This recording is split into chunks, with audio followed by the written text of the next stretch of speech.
What's up guys, welcome to this video. In this video I'm going to be showing you how you can do some skin retouching on your photo inside of Photoshop. So let's get straight into it without wasting time right now. Okay, so I'm inside of Photoshop right now, and let's get straight into it. So let's bring in the image. We'll go to File, Open, and this time we're going to go to our exercise 7 folder. Okay, and I have this image of a guy here called Omobadon. All right guys, so how do I get started with my skin retouching? I want to edit this image, make it look better, do a whole lot of things on it to just get the best results out of it. So the first thing I'm going to do is unlock and rename.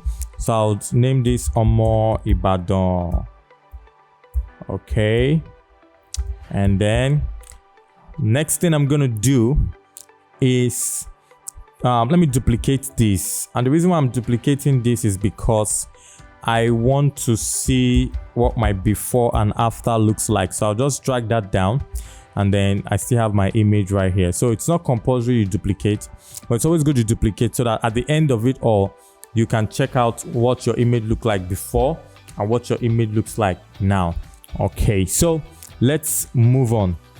The first thing I'm going to talk about here is to talk about removing blemishes on the face. So things like spots, pimples, and some other things right here. So let's get started with that. How do I get rid of blemishes on my image?